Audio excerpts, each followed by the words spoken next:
the lazy La Cruz used to say, my English is not very good looking, so it's not your hearing, it's my accent. So let's start. I don't know, women, if you want to introduce yourself, talk a little bit about what you do in your company before we get to the question part. Yeah, sounds good. Nice to see everyone. I'm Patty Montagno. I'm the Vice President of Marketing over at City Furniture.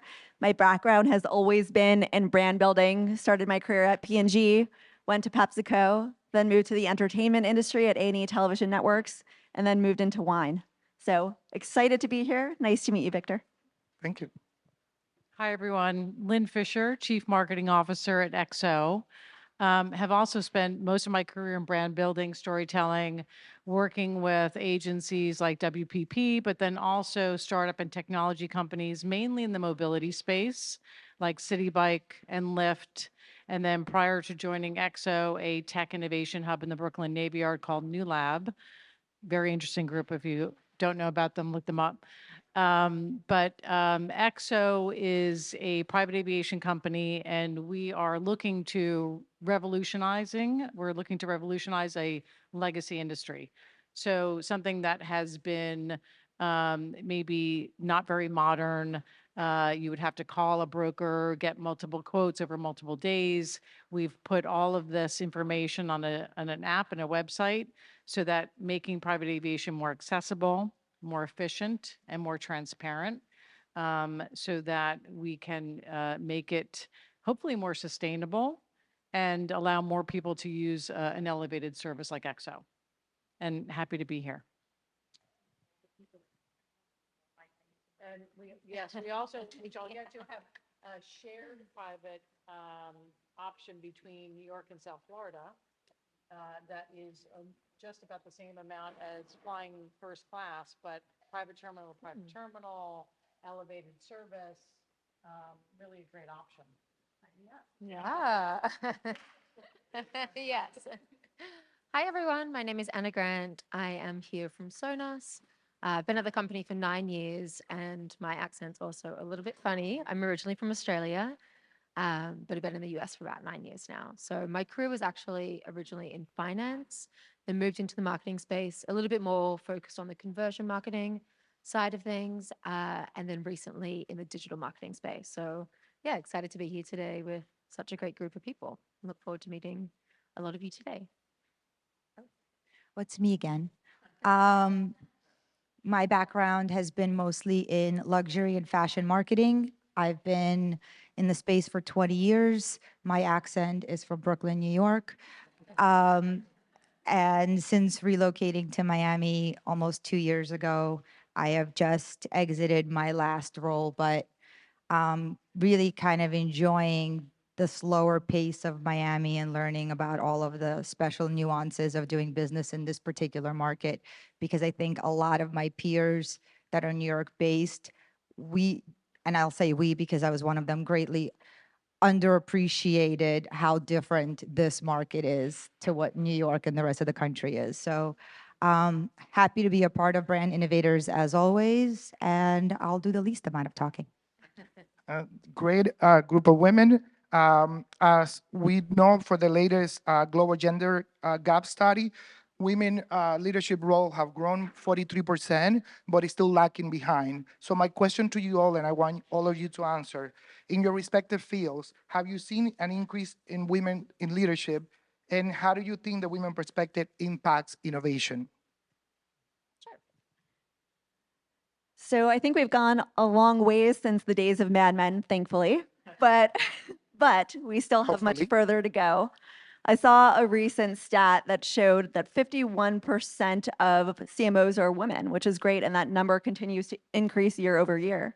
However, when you're looking at other senior leadership positions within organizations, there's still quite that gap, especially on the agency side of the business. I think it's only 20% that are filled with females at the top. As marketers, our core belief is the consumer is boss. And it's not brain surgery. If you look out at your consumer base, half of the people are women. And furthermore, women highly influence purchase decisions across a ton of different industries, including automotive and financial services. And so to not have a female perspective, you're not going to get those consumer driving insights that lead to breakthrough innovation. I'm working right now on a consumer segmentation study, and when we're looking for respondents, those specs have to match the census data. Well, why? Because we want to get an accurate representation of what the market looks like. Because if you don't, you're gonna miss those important signals and you're gonna leave opportunities on the table. And it's really no different than when you look at the organization, that structure should really also match a diverse viewpoint. Because if it doesn't, you're certainly gonna miss signals and you're certainly gonna leave opportunities on the table. That's great. I'm currently working in an industry where women are probably underrepresented than most. In aviation, most workforces within aviation organizations, women only make up about 20% of the organizations. Thankfully, at Vista, which is the parent company of XO, 40% of our personnel are women, which we're proud of. But I think it's true, is like more, we have to make sure that the senior levels are also being filled by women and what that looks like. So excited to talk on panels like these and hopefully change some of that gap, but definitely see that modifying and changing. And to your point about you know, the women as an influencer, we do see most of our demo for our consumers being 55 plus male, but we understand that women influence the decision. So we have to understand as marketers how we communicate, how we message about our programs and our services. Thank you. Yeah, I guess just adding to that, obviously a lot of really great perspectives. I would say originally starting my career in finance, then moving into CE at Sonos, I've definitely worked on a lot of teams that have been predominantly male. And fortunately, I've seen that change over time. So that's really great to see and great to hear that 51% of CMOs are now female. So definitely making a lot of progress. But obviously, just extremely important in terms of innovation, really representing the needs of the consumer as we think about Sonos actually going into the design of our products, what is important to that female consumer, and ensuring that we have the right leaders as part of those conversations to make sure we're really representing who that end consumer is. And then from a marketing perspective, how do we then go and reach that consumer? So what media are they consuming? What do they care about? What life stage are they in? Just so many different perspectives that need to be part of that conversation to ensure that we're driving that correct innovation. It's interesting because coming from a fashion space, the target consumer is mostly women. We sell to women, whether we're selling men's clothes or women's clothes, we're mostly selling to women. And then if you look within the organizations, depending on whether they're US brands or global European brands, you see that the women usually sit within kind of middle management and lower positions, not quite so many at the very top. And ultimately, because creative directors are men, most of the people driving the business are males. I would say over the years, women have stepped into those leadership roles, but also there hasn't been a lot of opportunities for younger women to move up in those ranks because it was so hard for that first generation of women to make it into those ranks to begin with. They're not quite ready to give up those seats. So I think that there's a lot of opportunity and room for advancement in the fashion space, ironically. Very interesting. As you can see, there's a lot of more work to do. And women usually face a different set of challenges in the workspace. So, Patty, have you faced any career challenge or any standalone defining moment that helped you in your career? And can you give any advice of the aspiring women that want to be in the space and make a mark in the industry as well? Yeah, I've faced many challenges over the course of my career, but one of the standout moments I'll talk about was when I was still an intern getting my MBA. So I'll start with the advice that I'd give to any aspiring woman is to dream big and to never let anyone tell you that you can't do something. And so when I was an intern, it was probably halfway through my internship. It was my first stint into marketing. And I remember asking my boss if he can provide me with some advice. And he said to me, and I'll never forget it, he said, some people are cut out for this industry and some people aren't, and you just are not. And, you know, we often have those little voices in our heads at some point or not in our lives telling us that you're not good enough or you're not smart enough. And unfortunately for me, it was a person, not just that little voice. And I remember having my poker face, but then going into the bathroom and crying. And that really shook my confidence for quite some time. But I was resilient, and it made me get up and fight harder and be stronger. And I did not get an offer, no surprise there, from that company. But I did get several other offers when I graduated from business school, and one of them was with Procter and Gamble, and that's where I started off my career. And I did send a note back to that person who said that to me, and I thank them for that experience and helping me get to where I was going. And so I think it's really important to not let anybody tell you you can't do something, because that could have completely shifted the whole trajectory of my career. The question is, where is he now? If, oh, Oh, really? he is. I'm Uh, glad you sent him that letter. yeah, It's yes. great. It's a great story. If any of you want to add something to this question, you can do. Otherwise, I have a separate question for each one of you. I'll uh, take the second question. Yes. Door number So, 2. yeah, door number 2. I think from all the ladies here, you're the one that are in the more innovative space, which is aviation. Even though it's an all yes technology, but I think what you're doing it's new, or the way you innovate in an industry that's been existing for many years. Thank you. So when it comes to your company, or in you personally, how do you encourage and foster innovation within the culture and the marketing team, and how that translates to your creative approach and bringing new ideas to the forefront? Sure, sure. Thank you. I think how I try to instill culture of innovation in the team is always to be exploring new ideas, whether it's in our space or other spaces. But I think the big thing for us is how does the marketing team also explore what's happening outside of our department? So we have a large product team, a large engineering team, a large data science team. So I encourage our marketers to make sure that they sit on product meetings, on engineering meetings, with a data scientist to find out what they're doing. And then what I think is truly important, and I think for women especially, is a culture of data fluency. So really being data driven, coming into a room and having an argument that's numbers and data based, it really helps create collaboration, but also a level playing field. There is a term, I don't know if people have heard about it, but HIPPO, highest paid opinion, right? So there's a person in the room, and many times decisions are made, business decisions are made by the highest paid person's opinion in the room. And many times that's a man, right? And I think women can not have the confidence to speak up, and not have the gravitas in a room. But I think if you have the data to back what you're doing, it gives you confidence. It also makes you appear that you've done your homework and that you're collaborative versus combative.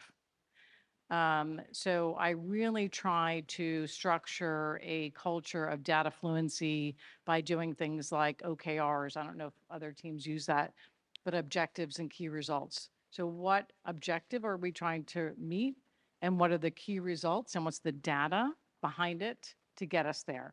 So the insights that drive our creative campaigns, that drive our messaging, all have to be based on data driven insights so that we can really see results. And I think that really helps create a better playing field for men or women, but I think it's especially important for women to use that approach in business. I think it helps give them, I would say, a leg up.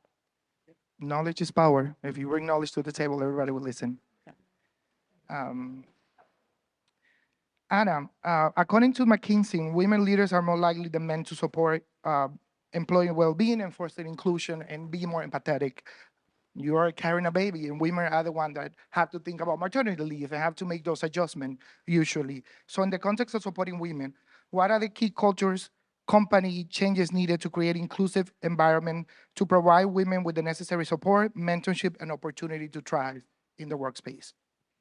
Yeah, it's a great question. Very multifaceted. So I would say to really have that inclusive culture, it really needs to start at the top.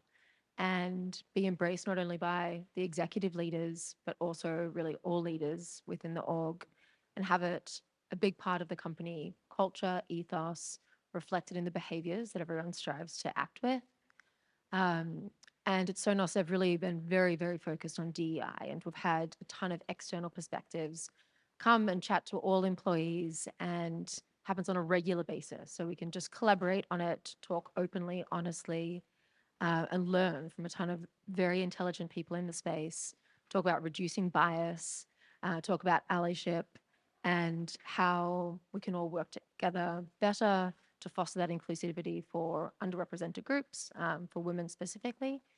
And I think some additional ways to go about that is having different leaders throughout the company speak about their experiences. We do this quite regularly, have really great attendance. And again, just very open, honest, talking about things that have been difficult to overcome. Parental leave, of course, is extremely important, something I'm very passionate about. Now being pregnant with our second child. And yeah, it's challenging to go through having a child, coming back to work, transitioning back into the workforce, and then having unique challenges of juggling a ton of priorities at work, a ton of priorities at home. Sleepless nights is another one.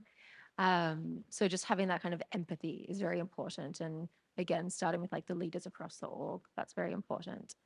But yeah, it's been really great at Sonos, and very, very grateful to have that support from the company that I'm part of. But yeah, thank you. Oh, thank you. Rita, when we think of fashion, we think of fun, obviously. But can you, the Met Gala just happened, so that was fun. Can you provide an example of inclusion and diverse marketing strategy you have participated in, and how those campaigns have a unique perspective touching the female audience, and what impact it has on the target market of the campaign in terms of innovation? I know there's a lot of things in there. It's a lot of things. I will have to say that the Met Gala is a virtual nightmare for almost everyone that works in the fashion space. And there's a lot of girls having nervous breakdowns right now. I can So imagine. I don't envy them, and I'm glad I had no part in it this year. I think one of my most sort of important and relevant experiences was during my time at MCM. And I know our Puma lady has left already, but MCM, actually, one of the first collaborations I worked on was with Puma. And it was centered around an entirely massive marketing strategy. It was a 3-year plan that was brought in to pursue kind of younger consumers, right? And we now talk about DEI and inclusivity and culture and women and all of these underrepresented groups. And it was just the beginning of that. And I think a lot of, existing luxury brands, heritage brands weren't really doing any of that, but everybody wanted to break into the younger space. So kind of stemming from going after younger consumers and the things that are relevant and important to them, we decided to pursue a film. We embarked on a journey to produce a documentary film. And the film was the evolution of hip hop and how it came from the inner streets of New York City and grew into this global phenomenon, and kind of the influence that it had on street style pop culture, but also on high fashion, because a lot of these legacy brands were not acknowledging that many of their iconic designers had derived inspiration from the hip hop culture. And then we took it one step further and we told the story from the perspective of females, because there were all of these women that were behind the scenes, that were creating these iconic looks, that were supporting all of these artists. And their creativity was never highlighted. It was never spoken about. Hip hop was a very male dominated genre. So we kind of created the hidden figures of hip hop fashion. And then we hired an all female production and direction crew, and it was a 95% female led project. The film was so successful. Ultimately, it was screened at 12 international film festivals. We won 6 of them. We were able to create product extensions from the designers that were featured in the film. We were able to promote female artists. I mean, we basically reinvigorated April Walker from Walkaware. I mean, most people, when she created Walkaware, didn't even know that it was created by a woman. Everyone thought it was a male brand. So we were able to promote Misa Hilton. She was able to kind of step into the limelight, and she's been shining for the last 3 years, ever since the film came out. And for the brand received numerous accolades. They were culturally relevant. They were celebrated because they didn't appropriate. They celebrated the history and where it came from, how it influenced everybody. And frankly, when we went into COVID, the brand was thriving. So we ended up selling the film to Netflix. And you understand that for a marketer, if we spend money constantly producing content and then paying platforms to stream our content, to have the biggest platform approach us and say, we're going to buy your content and pay you to stream it, we were like, yes, winning.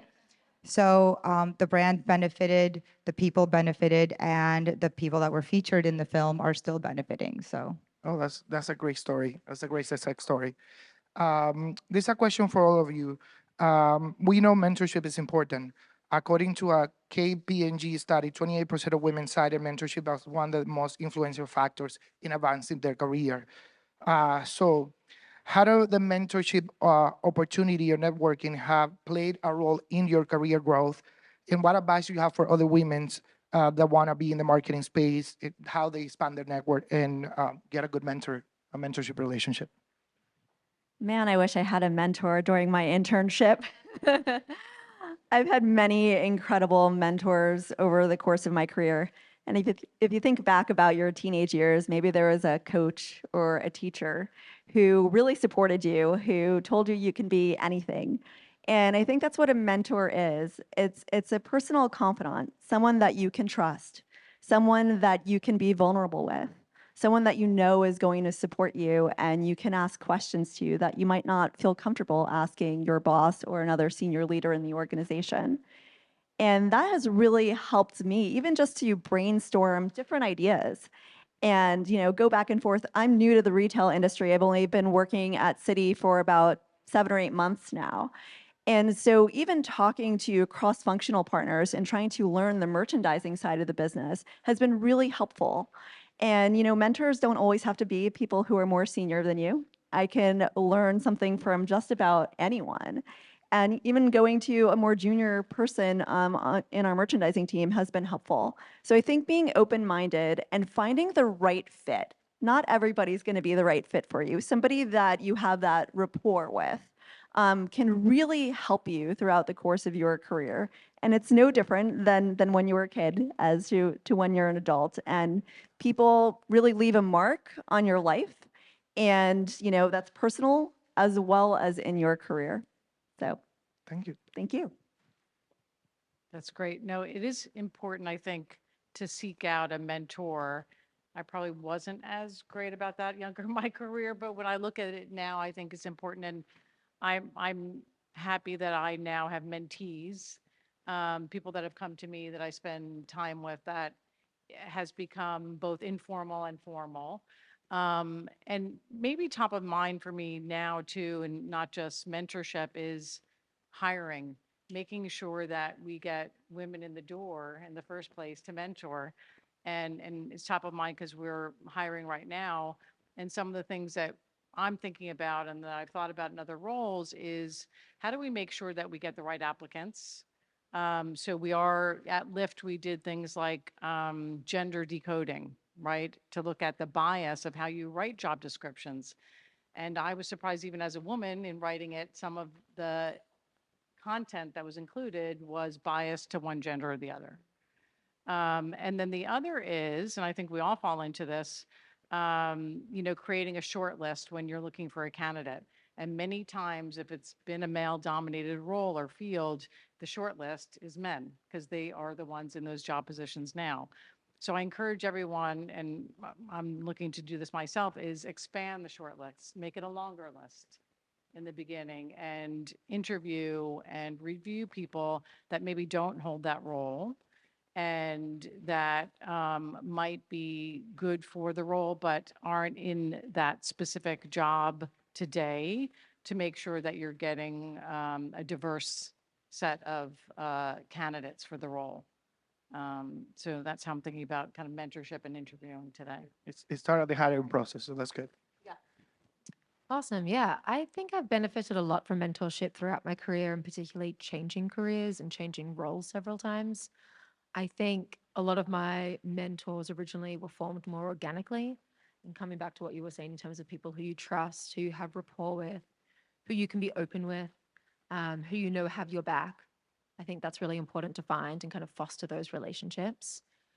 And then thinking about now and acting more as a mentor, I think another important consideration is seeking out people who may not have the confidence to put their hand up and say, "Oh, can you be my mentor?" But looking for different women in the organization who you think might benefit from having a mentor, be on their side, be their confidant, and supporting them with their career, potentially people who have more male dominated teams or managers who may not be thinking about that. I think that's another important way to go about just ensuring women's voices are heard throughout the organization. I probably have a slightly different experience. I worked for, I would say, the majority of my career I've spent between the same two CEOs. So I've kind of went back and forth between them. But when I started out in fashion, marketing wasn't really even a thing. No one cared about marketing. It wasn't priority. And the shining star of the fashion world was PR.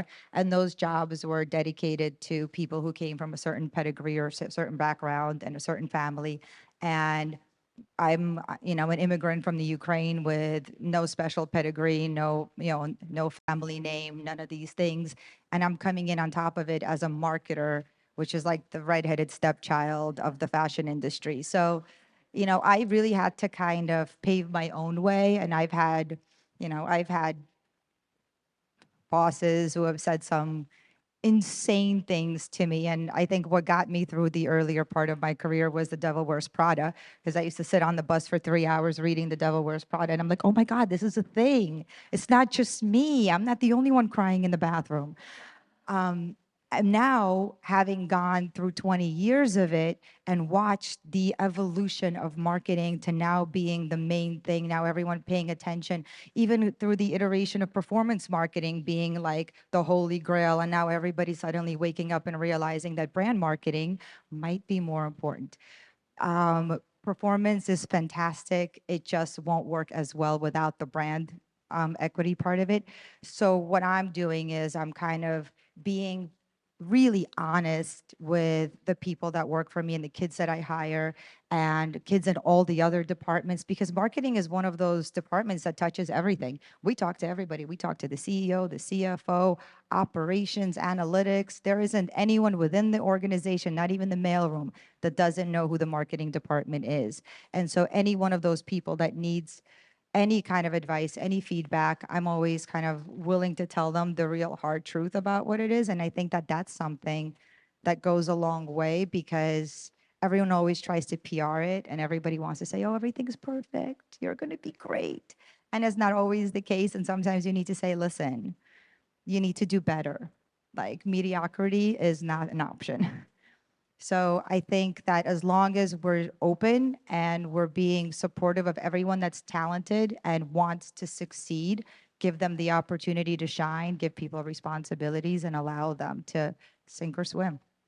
Yeah, honesty is important.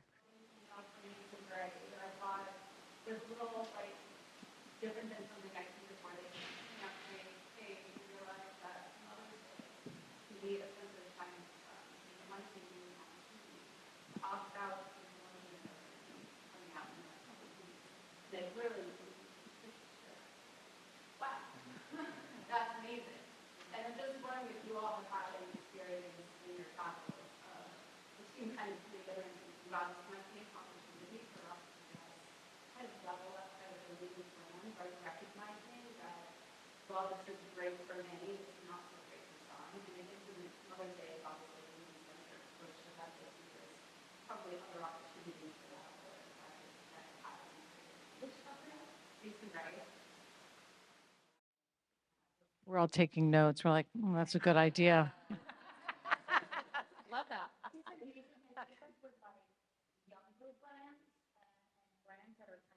being started now, they're taking a very different approach to things. And, we always talk about as marketers, fail fast, pivot. Like, that's the mantra of the marketers. Go tell that to your CFO. Like, every time you have a fail, they're like, fire that marketing person. You're like, no, we're going to pivot. And they were like, you're going to spend more money. So I think having that mentality of these are the times, these are the new topics, this is how people want to be communicated to, I think it's really interesting. But I've worked for historical legacy brands most of my career, so I'm still waiting for that startup. I think it goes back to empathy as well, and really, understanding where other people are coming from, even if you may not be in that situation. Mother's Day is a very hard day for some people. Some of my closest friends lost their mothers, and I make it a point to reach out to them on Mother's Day and on Christmas. And we shouldn't be thinking about our consumers as strangers. We should be thinking about them with the lens of they're our friends. Without them, they're the whole lifeblood of our whole business. So I think that's a great example. I'm certainly taking notes. But it's nice to see that brands and companies are coming to the table with that perspective.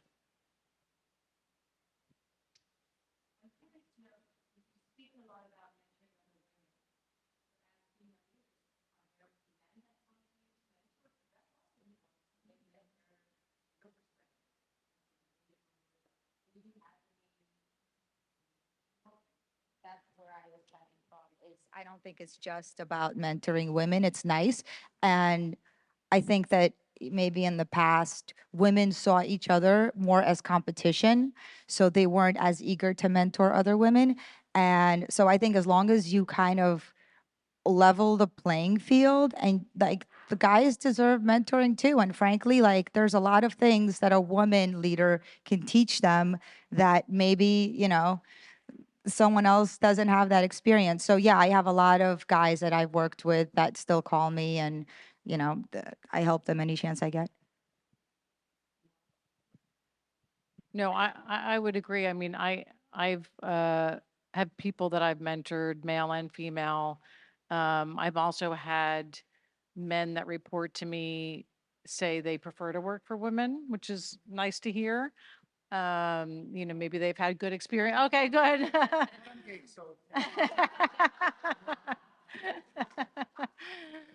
But maybe there is and we can't generalize, but maybe there is, for the women that they've worked with, maybe a different approach or empathy that goes along with that. But I think also maybe back to the question about how do we be empathetic about our customers? I do think it's about like one size does not fit all. And if we are going to be smart marketers from performance side, from a brand side, data driven side, how do we get better at personalization? How do we get better at understanding the nuances of the segments who are our customers? And I think it's not an easy thing to do because most of the time we look at our consumer is X type, or maybe we have one or two archetypes. But I think just as we're seeing, we need to make that broader to make sure that when someone looks at an advertisement or goes to an event and sees brand display, they feel like it's relevant to them. Right. Any more questions? All right. Thank you.